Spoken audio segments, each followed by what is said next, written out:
The benefits of eating raw vegetables are the same for anybody. Fruit and vegetables are at the cornerstone of a healthy diet, and they will lower the risk of many chronic diseases, including cancer, diabetes, and heart disease. Raw foods are foods that are uncooked, but also it's foods that have been minimally processed. So most foods that are eaten raw are going to be plant-based foods. If you looked at a person's normal diet, if they're on raw food, it will contain plenty of fruits and vegetables as its basis. Some people may choose to eat some raw meat foods, maybe sushi for example would be eaten, but by far plant foods will make up the 90% of the foods that a person has on their plate. Here I'm going to make a raw tagine. We have some bloom wild rice which we've soaked overnight in the dehydrator, some sprouted buckwheat which we've soaked and sprouted for 24 hours and then dehydrated for another 48. Now I'm just going to mix those two together and that's going to be our couscous. We have some fresh vegetables which we toss in salt, then we place in the dehydrator to dry them off, and that will give us this, which is a vegetable with a cooked appearance as well as a cooked texture. Then I'm going to add some sprouted chickpeas and then just some Moroccan sauce.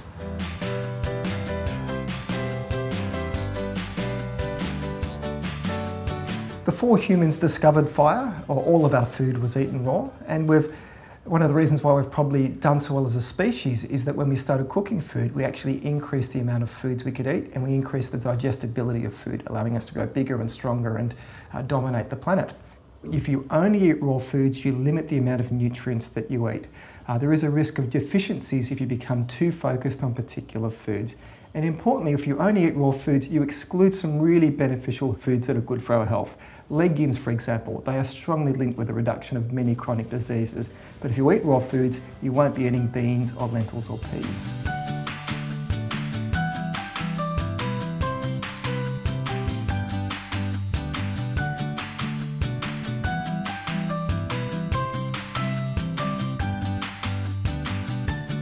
When you heat food, you do destroy some of the proteins and enzymes in them. But so too, when you eat the foods, that's what your stomach acid does as well. Cooking food can make food healthier. Number one, and most importantly, when you cook food, you kill off a lot of microbes that can give you food poisoning.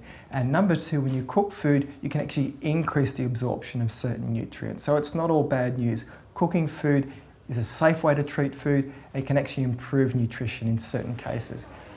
The raw food diet message actually has many positives in it. If it's encouraging someone to eat more raw, natural-based plant foods, that's going to be good for their diet. In this recent study of 50,000 men and women, those who ate the most apples appeared to have significantly less risk of having a heart attack in the 8 years they were followed. But those drinking apple juice appeared to increase their risk. That makes sense. Apples, like all whole plant foods, are packed with fiber, which may lower cholesterol, whereas juice consumption, no fiber, just sugar, has been tied to the risk of diseases like diabetes. So, nothing new here, but what about this one? 20,000 men and women followed for 10 years, an estimated 34% lower risk of coronary heart disease for those with a high intake of fruits and vegetables. But they went a step further and compared raw versus cooked. No such study focusing specifically on raw versus processed fruit and vegetable consumption in relation to coronary heart disease incidence has ever been done until now. What do you think they found? Well, in the past we've learned that daily salad consumption, for example, may significantly decrease one's risk of dying from heart disease. In this study of 11,000 vegetarians and other health-conscious people, daily consumption of raw salad was associated with a 26% reduction in mortality from ischemic heart disease. There can be little doubt that the habitual consumption of diets high in fruits and vegetables helps reduce the risk of development of degenerative diseases, including many types of cancers. Not satisfied with just telling people to eat their fruits and veggies, scientists want to know the mechanism. Fruits and vegetables are not just vehicles for antioxidants. They contain innumerable phytonutrients that can boost our detoxification enzymes, modulate gene expression, and even DNA repair. Till fairly recently, it was generally assumed that functions as important as DNA repair were unlikely to be readily affected by nutrition, but if you compare identical twins to fraternal twins, only about half to three-quarters of DNA repair function is genetically determined. The rest we may be able to control. It's estimated that on average there are 800 incidents of DNA damage in our bodies per hour. That's 19,000 hits to our DNA every day, and that DNA damage can cause mutations that can give rise to cancer if not repaired. Thankfully, the regulation of DNA repair may be added to the list of biological processes that are influenced by what we eat, and specifically, that this might constitute part of the explanation for the cancer-preventive effects of many plant-based foods.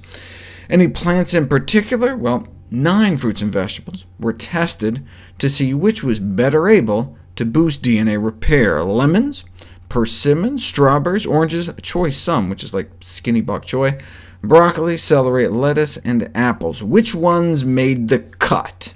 Want to guess? Lemons, persimmons, strawberries, broccoli, celery, and apples. Each conferred DNA protection at very low doses. Here's what lemons could do, for example. Cuts DNA damage by about 1/3. Was it the vitamin C? No. Removing the vitamin C from the lemon extract did not remove the protective effect. However, if you boiled the lemon first for 30 minutes, the effect was lost.